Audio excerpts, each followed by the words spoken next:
Hello दोस्तों, स्वागत है आप सभी का एक और धमाकेदार वीडियो में। तो वीडियो शुरू करने से पहले अगर आप इस वीडियो पे पहली बार आए हैं तो इसके आगे के पार्ट्स जरूर देख लेना ताकि आपको आज की वीडियो की कहानी एकदम अच्छे से समझ में आए। और हाँ गाइज, आज की वीडियो शुरू करने से पहले मैं आपको एक और ज़रूरी बात बता देना चाहूँगा कि वीडियो के एंड में मैं कुछ स्पेशल अनाउंसमेंट करने वाला हूँ, इसलिए आज की वीडियो को पूरा एंड तक देखिएगा और जल्दी से चैनल को सब्सक्राइब और वीडियो को लाइक भी कर देना, क्योंकि आपको यहाँ ऐसी ही मज़ेदार व्हाट इफ सीरीज मिलती रहती हैं। तो चलिए बिना किसी देरी के सीधे बढ़ते हैं आज की वीडियो की ओर। So let's start the video.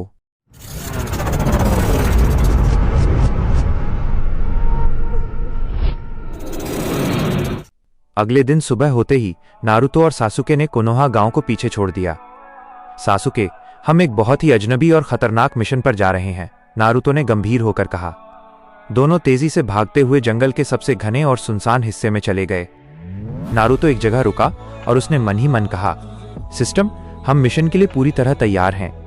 तभी हमेशा की तरह नीली रोशनी के बजाय एक गहरे लाल रंग की सिस्टम विंडो नारुतो के सामने खुल गई।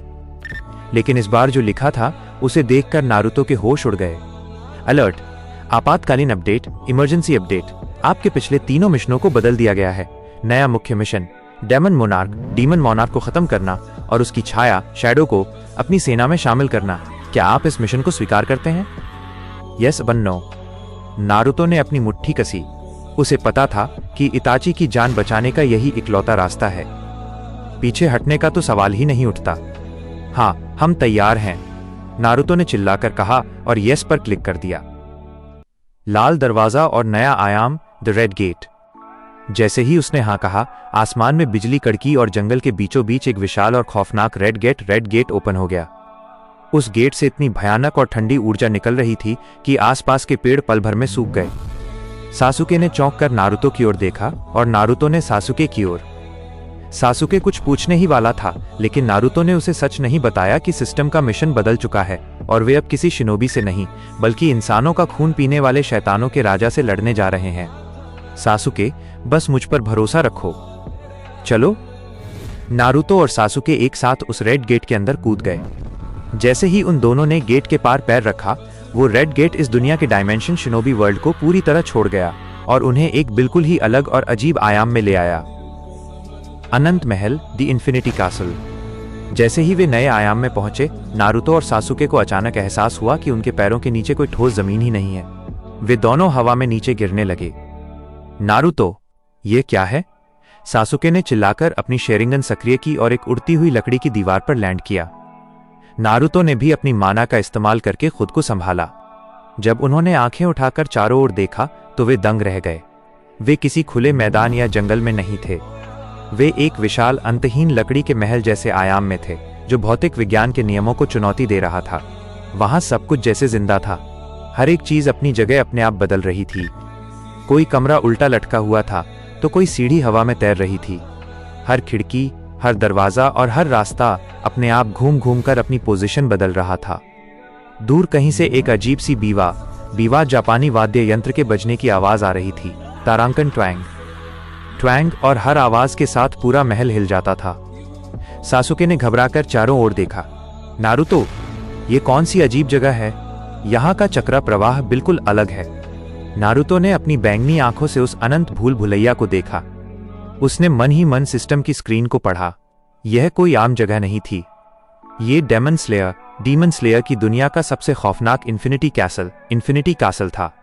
सिस्टम इताची को ठीक करने वाले नुस्खे के बदले नारुतो और सासुके को सीधे शैतानों के राजा मुजान किबुत्सुजी के गढ़ में ले आया था। नारुतो ने अपनी ब्लैक डैगर निकाली और सासुके की ओर देखकर मुस्कुराया। मुझे भी ठीक से नहीं पता था सासुके, लेकिन इतना समझ लो कि यहाँ हमारा स्वागत करने के लिए शिनोबी नहीं बल्कि कुछ और ही आने वाला है। तैयार हो जाओ। तभी उनके ठीक सामने वाले उल्टे कमरे से आंखों में नंबर लिखे कुछ बेहद खूंखार अपर मून डीमंस की परछाइयां उभरने लगीं। ट्वैंग बीवा की एक और भयानक आवाज गूंजी और पूरे इन्फिनिटी कैसल के कमरे ताश के पत्तों की तरह बिखरकर अपनी जगह बदलने लगे। एक पल में पूरा नजारा घूमा और नारुतो और सासुके एक बड़े सुनसान लकड़ी के हॉल में आ गिरे। सासुके ने हाफते हुए हैरान नजरों से नारुतो की तरफ देखा। नारुतो, ये कौन सी जगह है? यहाँ क्या हो रहा है? सासुके की बात अभी पूरी भी नहीं हुई थी कि अचानक हॉल के अंधेरे कोनों से चीखने चिल्लाने की आवाजें आने लगीं। दर्जनों खूंखार डेमॉन्स डीमन जिनकी आंखें इंसानी खून की प्यासी थीं, बहुत तेजी से उनकी ओर झपटे। नारुतो अपनी जगह से हिला तक नहीं।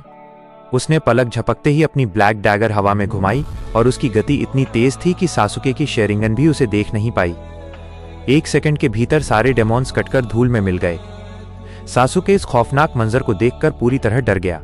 वो कंपाती आवाज में पूछने लगा, नारुतो, ये सब क्या था? ये कैसे जीव हैं? नारुतो ने सासुके के कंधे पर हाथ रखा। सासुके, अपनी हिचकिचाहट खत्म करो।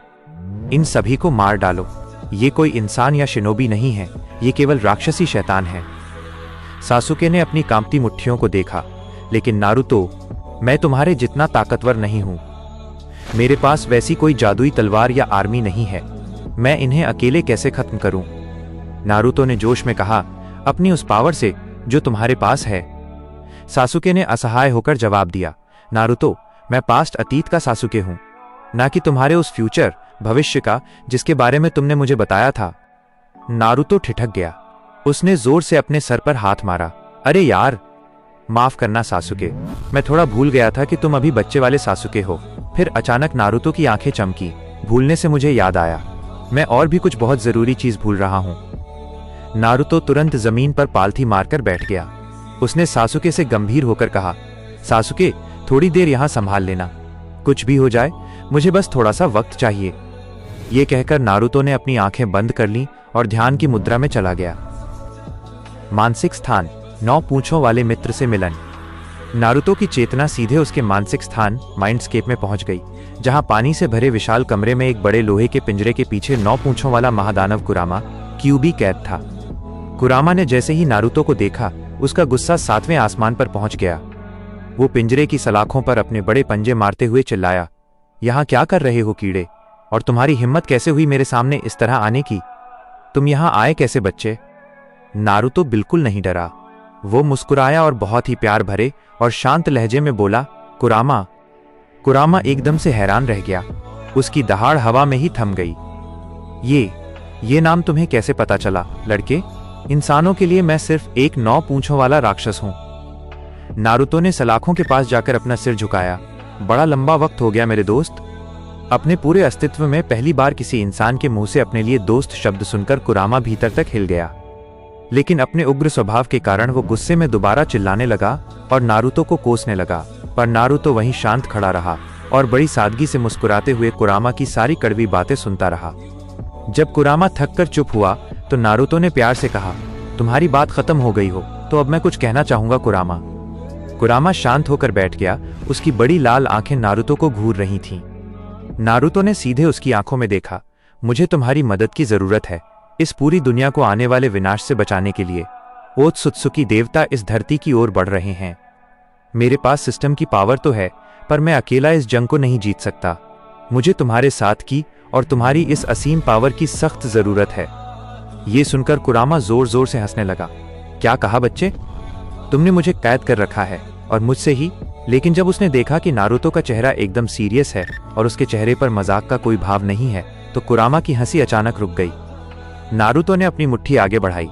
अगर तुम भी सब कुछ जानना चाहते हो कि मैं ये सब क्यों कह रहा हूं, तो मुझसे मुट्ठी भिड़ाओ। फिस्ट बम्प कुरामा। कुरामा के मन में गहरी हिचकिचाहट थी, पर वो ये भी जानना चाहता था कि इस छोटे से बच्चे को उसका नाम और भविष्य की बातें कैसे पता हैं।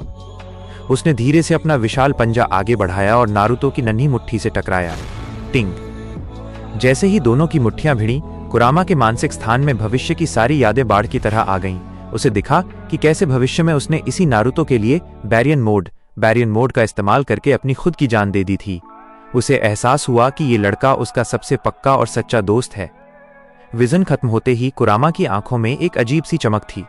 वो दहाड़ा, जल्दी से इस सील को खोलो नारुतो। मैं तुम्हारा साथ देने के लिए पूरी तरह तैयार हूं। नारुतो के चेहरे पर एक गहरी और सच्ची स्माइल आई। उसने सील को पूरी तरह अनलॉक कर दिया और दोनों एक सच्चे साथी की तरह मुस्कुराने लगे। बाहर का संकट और देवताओं का पुनर्जन्म। इसी वक्त बाहर की असली दुनिया में सासुके अकेले नारुतो के बेजान शरीर की रखवाली कर रहा था। तभी बीवा की आवाज के साथ 5 बेहद शक्तिशाली डेमॉन्स उसी कमरे की छत से सीधे सासुके पर कूद पड़े। सासुके को नारुतो की रक्षा करनी थी। उसने अपनी शेरिंगन का इस्तेमाल करके कुनाई और फायर स्टाइल गुकाक्यू नो जुत्सु से 2 डेमॉन्स को काट गिराया, लेकिन तभी एक बहुत बड़ा डेमो पीछे से आया और अपनी नुकीली उंगलियों से सासुके का गला काटने ही वाला था। बूम!